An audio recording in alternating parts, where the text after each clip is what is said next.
Welcome everyone to today's Association for Manufacturing Excellence webinar titled Building a Dream Team to Accelerate Your Lean Journey, Heartbeat Leaders First. I am Darlene King, Director of Administrative Services for AME, and I will be your moderator. Today's presenter is Joe Bartow. Joe Bartow is founder and president of Training Modernization Group, Inc. In July 2002, Joe led one of the most successful small businesses in the Commonwealth of Virginia, with operations across the country and in Canada. Built on the cornerstone of trust and values, he has assembled a team of highly engaged professionals committed to success, resulting in Training Modernization Group reporting profits every year. Joe will be co-presenting a workshop entitled Driving Results Through People with Doug Carlberg and Kevin Bergner. The workshop will be held at Goodwill Industries in San Antonio, Texas on August 21st and 22nd. To register, please visit www.ame.org under the Events and Training tab. Before we start, just a couple of items. You will be in listen-only mode throughout the webinar. You will see that you are muted on your attendee panel on the right side of your screen. If you have questions during the webinar, please type them into the questions area and click on Submit. We will review the questions at the end of today's presentation and answer as many as we can. When you log off today, please check your email inbox. In it will be an invitation and link to fill out a short webinar attendee survey. Please take a few minutes to complete the survey today, as your feedback is very important to us. We will be sending a recorded link for a webinar replay to each of you next week. Now, I am pleased to introduce Joe Bartow, who will present Building a Dream Team to Accelerate Your Lean Journey, Heartbeat Leaders First. Take it away, Joe. Thanks, Darlene, and thanks everybody for being here today. For about the next hour, or really 45 minutes, I'm going to kind of walk through our experience around how teams and team performance is really driving our business performance every day. So it's how did this dream team notion, and then how do they use the lean tool set in order to accelerate that journey. So first, how did I come upon this? I've been on high performance teams my entire life. One of my claims to fame is I played basketball for Coach Krzyzewski, Coach K, and I was on his very first team when I was at West Point.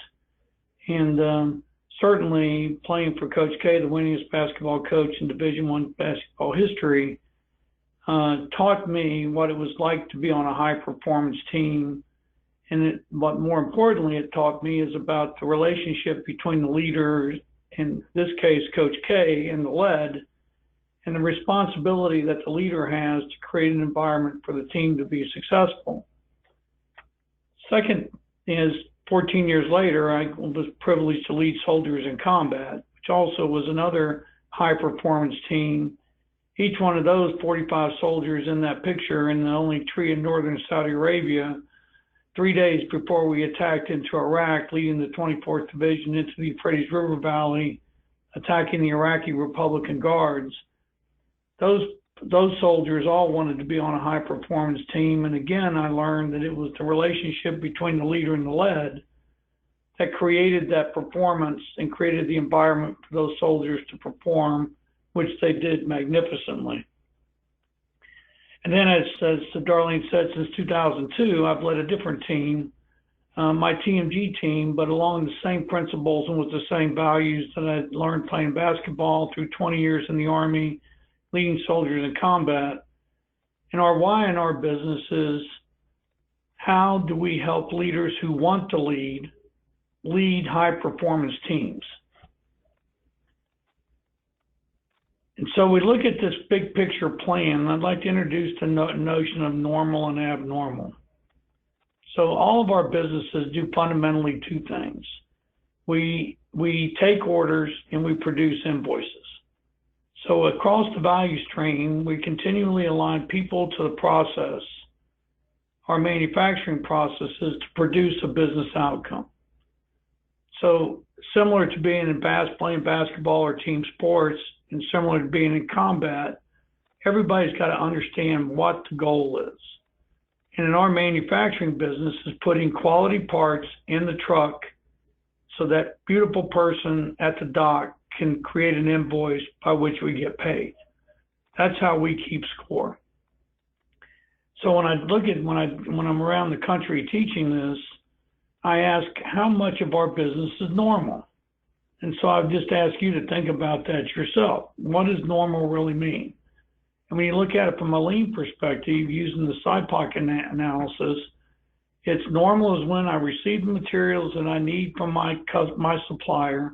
I have the instructions, I have the materials, tools and equipment, and the people in order to conduct the process, and then send the product down to my customer, either internal or external, without any variation.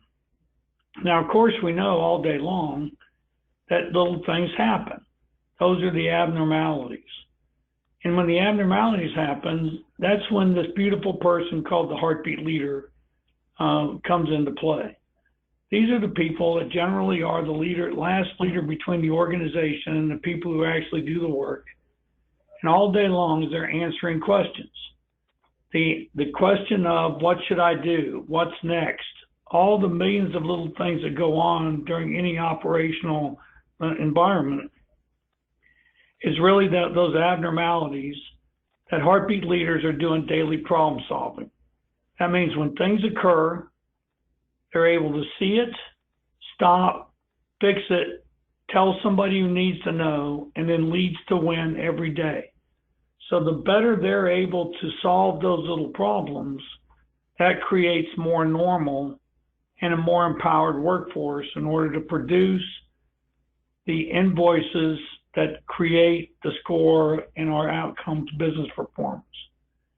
And then you can use your senior leader toolkit for those systematic challenges, Lean and Six Sigma, capital investment, R&D in terms of new customer acquisition, and teams in terms of strategic teams. How do you build a team of the future? Those are major investments by the business. But also what we want to ensure is we're not using the big guns to solve daily problems. So understanding that this is what we do every day, what we're trying to do is create more normal by producing better heartbeat leaders who can solve problems correctly the first time, lead from the front, and then use the senior leader toolkit to solve the big problems. So just kind of a review, all businesses, at least in our experience, are fundamentally managing three independent variables. First is revenue, second is the cost of materials, and the third is the total cost of labor. So working from the bottom up, essentially the equation is that we take our payroll, that converts those materials into invoices or materials or parts that our customers buy, producing invoices. So when you look at this and we start to think about the economic impact, those two big variables, total cost of labor and total cost of materials, we have a budget for that. So in this year, if we're going to go from 2018 to 2019, and we're thinking about next year, and we see we have a revenue forecast of an increase of $20 million, what I'm really interested in is, could I produce that extra $20 million with the same workforce I have today by improving its workforce productivity? If I improve the productivity of my workforce and the efficiency of my workforce, I also ought to be able to control the cost of materials by increasing first pass yield and decreasing scrap, and still produce that extra $20 million in the year. And if I do that, then I'm running a more productive business based upon improving my earnings. So when you think about this in kind of a big bumper sticker point of view, it's mission first. I've got to take care of my customer, but I have to take care of my people and invest in them and make them more productive in order for them to better and more efficiently convert those materials into products my customers buy. So what does it take to properly run your business? A balanced approach, mission first, people always. So what's the challenge there? It seems so simple. we take in orders, we produce invoices. So what's causing some of these challenges in terms of our teams that are preventing us from accomplishing our daily activities? So here are some of the things. First is we tend to have organizations that make decisions via tribal knowledge. So these are those gurus in the organization that pontificate from their office. When any situation comes up, we go to their office, we bow down to them, we say, "Oh, great one, tell us what the answer is to this problem. What should we do?" It's easy to say that we're data-driven, but often we get so wrapped up in the day-to-day activities, we're depending on tribal knowledge, which is basically guess, try this. And it's one of the diseases, I think, in many of our organizations is it's as a trained engineer, I'm a victim often of what I call the DI disease. In any given situation, it takes me about a minute to define the problem, and then about 3 minutes to come up with the answer to solve the problem, and then 6 months to prove what I thought in the first 5 minutes. And when it doesn't work, I just sit back again, come up with another idea and try something different. When you have an organization that makes decisions like that, because we think we're under such pressure day to day, what happens? Overtime rates are out of control because we just are trying different things without much improvement in productivity.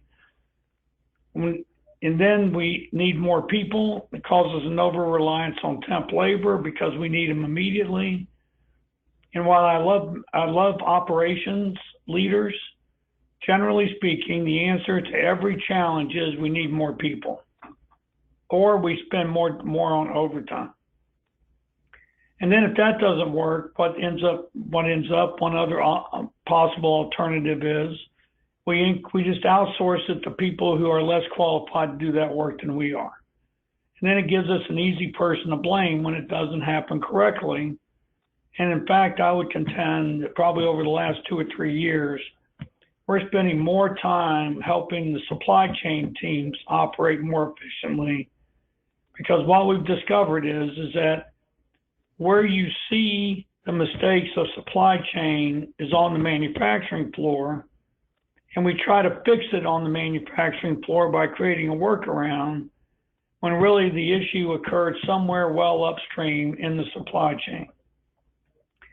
And then we have significant increased dysfunctional workforce churn. As certainly as the economy improves, today we're at historically low unemployment rates. So when people get disenfranchised with their organization, the highest risk person to leave your business are your best people. And when they leave, a month later, their best friend leaves. And once you start to have that kind of dysfunctional churn, it becomes very difficult to overcome that. Then we also have voluntary retirements because the economy is operating at a high level of efficiency. People are retiring at age 62 or 66, but then going to find another job and spend another 10 years in the workforce. And then we have these very wonderful retired on the job folks that have been here for a really long time and are not very productive. We pay them a lot of money, and they're the ones that kind of bless us to come to work every day because they know just enough not to do anything illegal, immoral, unethical, and can keep their jobs. And then in terms of people-related data, I'll just kind of give you an example. In the recent plant manager, we did a temp study. They had a strategy of temp to perm. So in 1 year, to maintain 25 temps in the workforce, they ran through 600 faces. And it was costing them about $1 million a month to keep those people on the payroll. And so when you presented that to the senior leader, you get one of two reactions. The arrogant reaction is, well, you just can't find good people today. So it's not really our fault. They should just be lucky we're giving them a job. Or you have the ignorant response, which is, I had no idea. And we really can do better at that.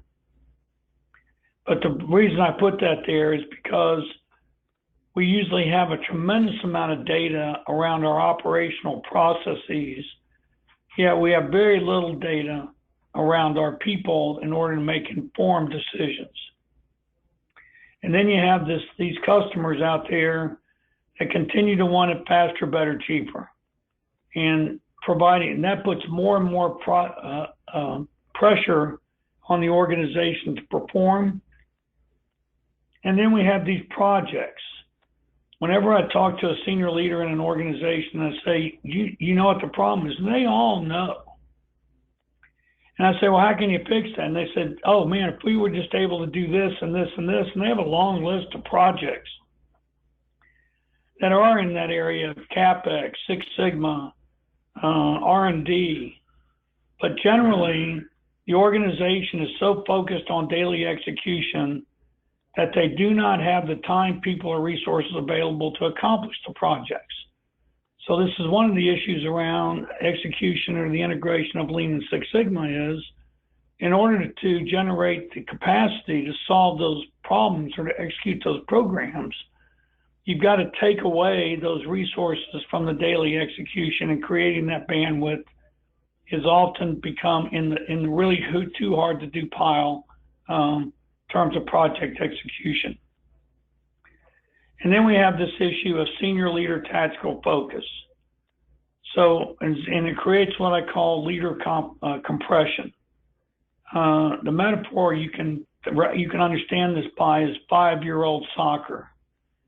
If you think if you've ever seen 5-year-olds play soccer, wherever the ball is, that's where the whole team, all 10 kids or 20 kids are running around the ball.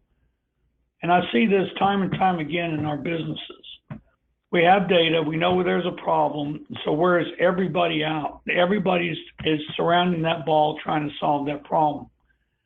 And when that occurs, the senior leader always wins, the junior leader is minimized, and the workforce is confused about who's in charge.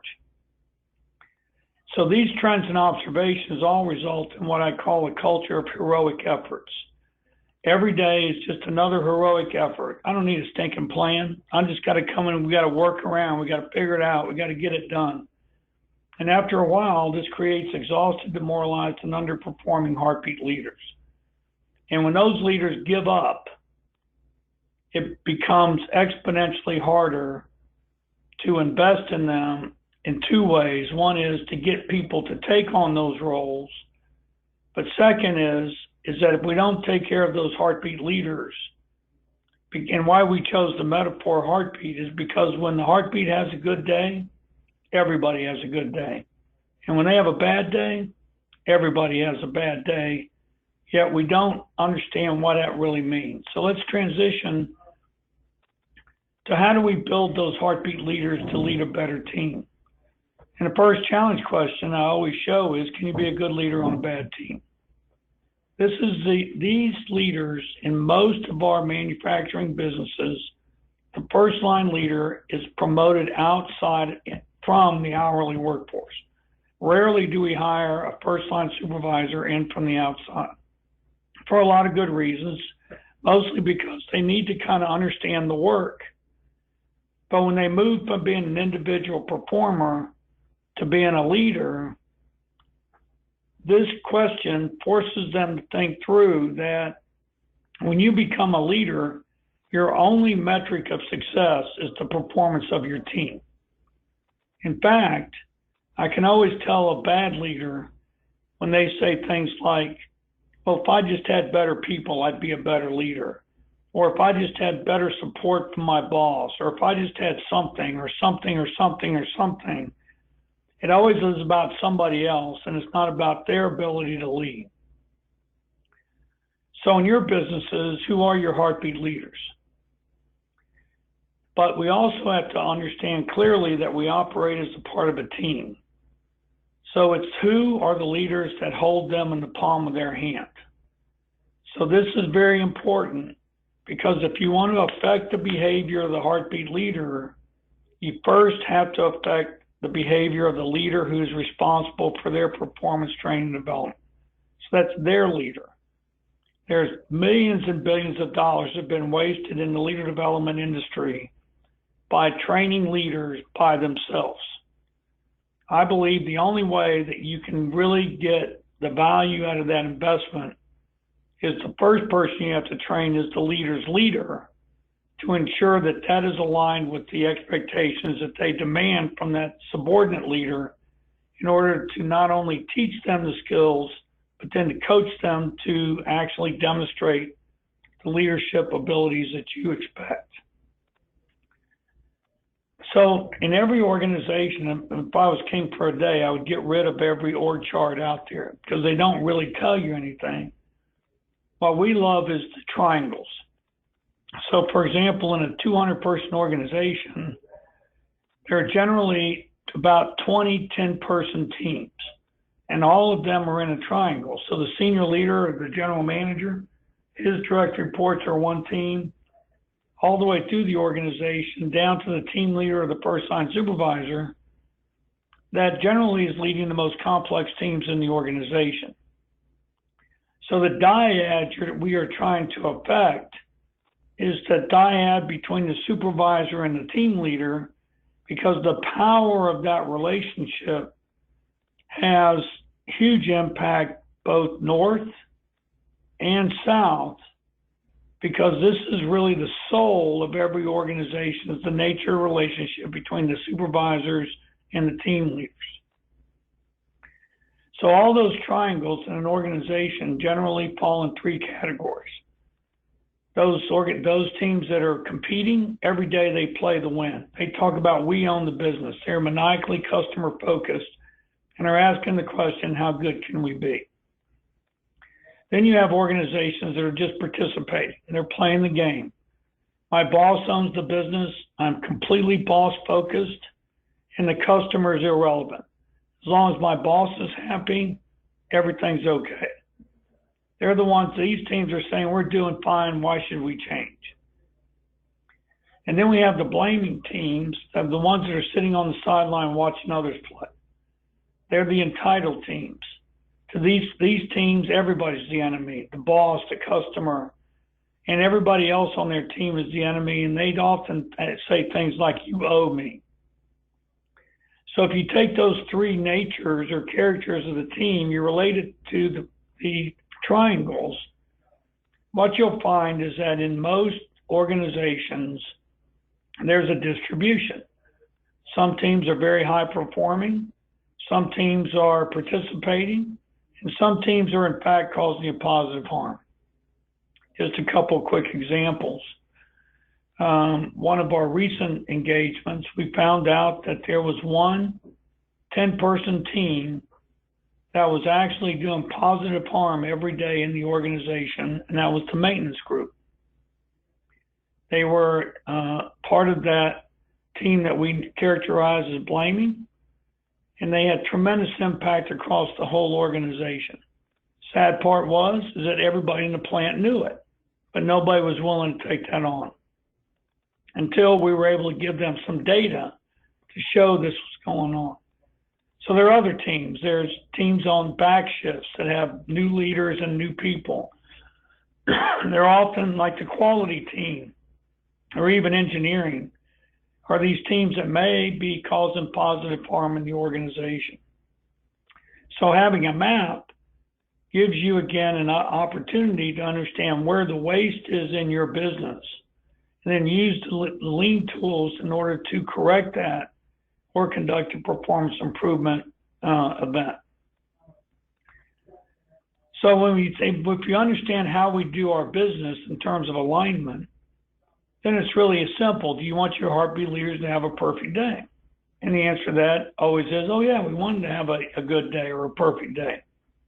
Well, the next question is, have you taken the time to describe what that looks like? And once you define it, have you taught them how to have a perfect day? And then have you coached them so that they can attain that day over day? That's where most people look at you and say, you know, So we're kind of figuring it out as we go. So then we build this set of tools.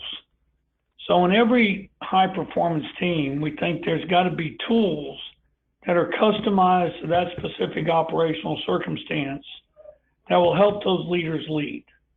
So the first one is what we talked about, is what's a perfect day look like? So our contention is that it's not standard work, because standard work tends to be a checklist. When we look at perfect day for heartbeat leaders, we think great heartbeat leaders have a rhythm. There's a period before the shift starts up, that's their planning and preparation time. They are maniacal about the shift startup and kick off the meeting and making job assignments. That first magic hour of the day when they are out there walking the line, having one-on-one discussions, making sure the work starts correctly, having a daily executional rhythm, and then closing out the day with a closeout planning to prepare for the next day or the next shift, post-game huddle, and then shift turnover. Essentially, are we getting 8 for 8 out of the hourly workforce by the leader being able to lead based upon some type of daily rhythm? What we then do is we kind of break these down into behaviors. Here's a simple example. Is the leader arrives 30 minutes, takes a shift changeover from the previous shift, understands what's going on, situational awareness. They develop their plan. They understand where the risks are. They assign jobs to people and to develop their teammates, also to ensure they're getting the production out that they need to have. And then they look at identify any issues that could endanger team engagement, attendance, late, personal issues. That gets them ready for the day, and then to go through a shift startup, et cetera, et cetera. Second tool that we've developed is what we call the leader to lead, or the L2 Power 9 guide. A lot of leaders want to have the conversation with their subordinates, but they just don't know how to have it. So we built this tool, and we want the leader to be able to have a discussion with their lead using these 9 points. First is, I'm your leader. I'm responsible for you. I want you to be successful. I trust you, and I want you to trust me. What's that mean? Is that if I ask you to do something and you do it, then you should be successful. I need to make sure you understand what we do and how we make money. What are the rules of the game? You ought to know what to do at work every day. If I give you a task, you ought to know have the materials, tools, and equipment to do your job correctly. You should know how to do your work correctly the first time. You should know your role, the roles of your teammates, and how we work together as a team. You should know what the score is and what we've got to do every day to win. And if you do all 8 of those things, what you're really creating is an environment where my leader cares about me as a person and wants to help me be successful. Because you can answer yes to all those questions, what you've really created is trust between the leader and the led. High performance teams have high trust between the leader and the led in order to believe each other and to stay focused on the job at hand. Tool number 3 is a circles chart. Based upon the level of trust you have between the leader and the led, also now we have this thing called goal alignment. And that's when you have a substantive conversation between the leader and the led about the led, to look at what their individual goals are and then the goals of the organization. If you're able to be goal aligned, the nature of that relationship will fall in one of 3 categories. Engaged relationships, high trust, high confidence, passionate, very productive. These are your go-to people. On the other end of the spectrum, you can have a relationship with no trust, and it's actively disengaged. And that means that not only are they unhappy at work, but they insist upon sharing their unhappiness with others. These are the people we hope don't come to work today because we have a better day. These are the people that might even sabotage the work in order to make the team look bad. And then in the middle, we have the disengaged relationships. And these are the ones that If you ask them to pick up this piece of paper, they'll pick it up. But if you ask them, how come you didn't pick up the piece of paper right next to it? They're the ones that say, I'm very happy to do it, but I'm not going to spend 1 ounce of energy. And the reason why I didn't do it is because you didn't ask me to. So what we're trying to do is help people understand that there are no bad people with this. It's just that there's some thing about that relationship that causes this relationship to be in one of those 3 categories. So we believe that every first-line supervisor, team leader, ought to be able to write down the names of their people and then put them in one of those 3 relationships. And then the simple answer is that the high-performance teams have engaged relationships, and how on a one-to-one basis do you create that engagement with every person that you have inside the business. Tool number 4 is a team performance assessment. So, as being a systems engineer, you have to have a hypothesis. We've already talked about alignment. If we have an aligned organization, clear roles and responsibilities, and we have better leaders, then we're going to increase team engagement and improve business performance. So as you go through here, you can just kind of use this as a guide. Does every teammate understand what we do and how we make money? Are we aligned, self-disciplining, knowing where we fit and where the people on our team fit? If you look across your leader population, how many of those leaders are high-performing, developmental, and dysfunctional? Do you have a solid bench of future leaders that are ready to step up inside the organization? What is your distribution of engagement? Your go-to teammates, the ones that are just getting a paycheck, and the ones that are doing positive harm. Next has to do with the talent acquisition retention system. When we hire new people, are we bringing them in, and are they ready to become engaged when they are delivered to their first-line supervisor? And then 7 has to do with business performance. Our team knows the score and what they have to do every day to win, daily execution, operations. So if you were perfect, everybody understood what we did and how we made money. Everybody understood roles and responsibilities. If we had all high-performing leaders, we had a solid bench of future leaders, if we had 100% engaged, talent acquisition system that was producing, but every new hire made our team better, and every day we were executing to win, what would the total cost of labor be? And then what would our total cost of materials be if we were going to increase our revenue? And I made a mistake here, it should be 170 million. We're starting to really see where the opportunities are in our business to use the lean tools to eliminate the waste in our organization. So what is the waste? The waste is when we have disengaged and actively disengaged teammates. The waste is when we have dysfunctional leaders. So if we had a better mechanism to look at what exactly this distribution was in our team and just simply doing some of the low-hanging fruit, if I eliminated my dysfunctional leaders and I eliminated my actively disengaged relationships, we see almost an immediate bounce in every other metric in the business. So then we start to talk about leader engagement, which is tool number 5. And can you ever tolerate a leader who is disengaged or actively disengaged? Our contention is no. When you become a leader, you have to commit that every day you're going to come engaged.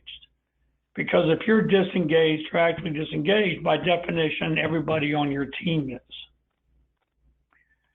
Tool number 6 has to do with expectations. First is, are you aligned with your leader? So just envision this. Tomorrow you go into your leader, and you go into their office. You say, in order for me to be successful, here's what I expect from you. Then, once you understand that, here's what your leader can expect from you as a subordinate leader. And then once you're aligned with your expectations with your leader, then you can have a very clear conversation with your team, again, in the same areas. What do you expect from their team, and what can your team expect from you? These are really easy things to think about, but they're very difficult because in most organizations, the leader has never stood up in front of their teams and had an expectations discussion. Many think they have, or they say things like, just do your job. And then we find out that becomes just this idea that every issue is a performance issue on the teammate, when really it's about the leader. And then so how do we measure that? We call it the fifth metric scorecard: safety, quality, delivery, cost, and then people. Here's an example of one for a foreman or a first-line supervisor. So once a month, he or she's got to talk about his total head count, who departed, why they departed, how many new teammates, what happened to them to bring them to competency quickly, what's my total head count, what's my engagement distribution, what are my absenteeism events, number of open job requisitions, et cetera, et cetera. Our contention is that a heartbeat leader who does not know this has no hope of being able to lead his team. Once they do, they then have an engaged team that can do anything. When you move to the middle manager, now they're the first ones to start to look at the cost of people. So on the top has to do with basically your leader churn, the engagement distribution, and now you're starting to see the relationship between headcount, engagement, and revenue, labor costs, customer complaints, rework, on-time delivery, overtime. And then finally is the relationship back to the core hypotheses that if I increase team engagement, I'm going to improve my business productivity. And we've seen this work time and time and time again. Here's just an example of in a 1-year period where the engagement distribution went from 3.05 to 3.45, 4 being the best, 1 being the worst on terms of engaged, disengaged, actively disengaged. We eliminated the dysfunctional leaders who didn't want to be leaders anyway. We eliminated the actively disengaged relationships, not because they're bad people, and most of those people weren't last to leave the organization. We just put them on another team. Revenue went up, profit went up, labor costs went down. This is a very sensitive number, and it has a business impact almost immediately. So as we start to wrap up, the greatest form of respect we can give our people is a leader who wants to lead.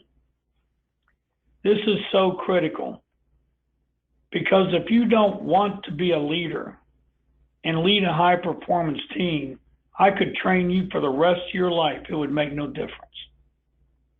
So first, you got to want. Second, you got to want to be engaged, or be engaged every day. Know what right looks like. That's the perfect day. As a leader who will help them become a high-performing leader, because we have the tools, and then plays to win every day. So we're right back to where we started. If we have these heartbeat leaders that are leading high-performance teams across our organization, how much more normal would we be? And if we get more normal, we can use the big guns to solve the big problems, and this is what will accelerate your lean journey. So at the end of the day, it's pretty simple. Are you running your business, or is the business running you? Our contention is that unless you stabilize your team and stabilize those heartbeat leaders inside the organization, the business will never stop giving you things to do. The way to be successful is get a high-performance team by those heartbeat leaders solving those daily problems so that they're running the business with the workforce, and allows the leaders to provide a better environment for those heartbeat leaders to succeed.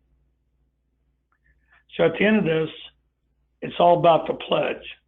I'm a leader, my team plays to win. You can't be one without the other. So I really appreciate you spending some time. We do these workshops they're an 8-hour workshop, and we're doing the next one in San Antonio and Southwest region. Darlene talked about at the beginning. And we're offering, Doug's offering a code, but we're going to spend 8 hours going through these principles of high-performing teams and heartbeat leaders. So with that, I'll open it up for questions. We're about right on time. Thank you, Joe. If you do have any questions, please submit them on the right side of your screen. We do have one, Joe. Here is it. How do you integrate the lean tools into the Dream Team program? Our contention, and that's a great question, is our contention is that if you get teams stabilized with daily operations, then the lean Six Sigma theory of constraints tools will be used by those teams in order to take the organization on the journey to perfection. If you attempt to use the tools, lean, theory of constraints, Six Sigma, before you have team stability, those tools will cause more chaos in the organization because those teams don't even understand what they're doing today and will have a very difficult time implementing those tools because they're not stable enough to do this. So back to the triangles, if we were going to implement the lean tools, our contention is the appropriate strategy is go to your best performing teams. They'll adopt those lean tools because they have a commitment to how do we get better. The tools allow them to get there. Those other triangles in the organization, you've got to invest in the leaders first to create stability on those teams before you can implement the tools. Okay, we've got another question. Can this program work outside of manufacturing? I think it works and it's agnostic across any industry and any organization, and we've done this in multiple industries. I think leadership is agnostic. I mean, any team trying to accomplish one thing, there are these core leaders out there that are really driving our performance. The business processes can be anything, but I think the principles apply. Okay, and here's one more. Why don't organizations want to build a dream team?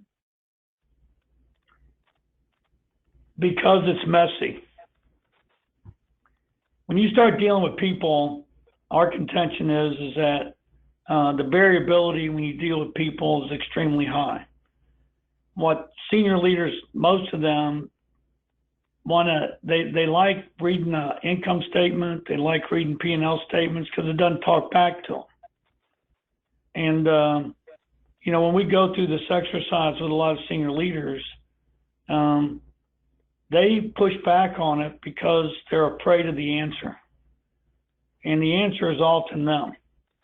And they're not very comfortable with that. And so when you think about those triangles, so we talked about the heartbeat leader, they're only as good as the leader that holds them in the palm of their hand.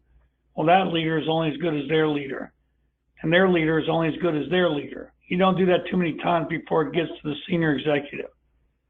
So this is where it starts to fall apart, is if you want your leaders to lead differently, you have got to lead differently. And that's where sometimes they stare down that barrel and say, they're in that second category. We're making okay money. Yeah, it's not very pretty, but I'm just not up for this. Okay, I've got one more question, Joe. Where does the desire to lead come from, do you think? I think it comes from, a passion for people. I think leaders have to like people, and they want to be a positive influence in other people's lives. You have to want to lead.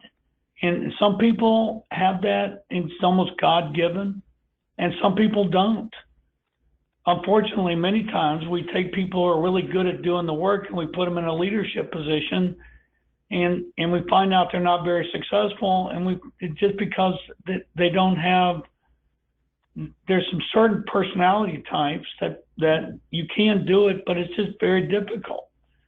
I always look at when they say, how do you know a leader? I said, just watch them interact with their peers. the ones that are always focused that are loners are always really high quality people that are just focused on the work. Look them in the lunchroom. Watch how they, on the plant floor, when somebody has a question that they can't find the leader, who do they go talk to?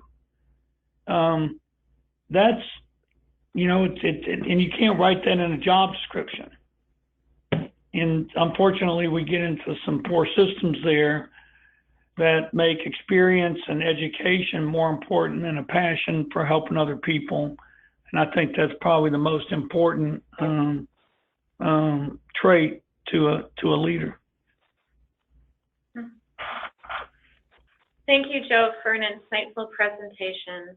We will be sending a recorded link for a webinar replay to each of you next week. This brings our webinar to a close. Our next scheduled webinar will be on Thursday, August 9, titled Total Productive Maintenance and Profits with John Kravatka as presenter. Just a reminder that Joe will be co-presenting a workshop entitled Driving Results Through People with Doug Carlberg and Kevin Bergner. The workshop will be held at Goodwill Industries in San Antonio, Texas on August 21 and 22. To register, please visit www.ame.org under the Events and Training tab, and be sure to use the discount code SAMA for a 20% discount. Please don't forget to fill out the short survey that will be in your inbox. Thank you everyone for attending. Thank you, Joe. Everybody have a great day.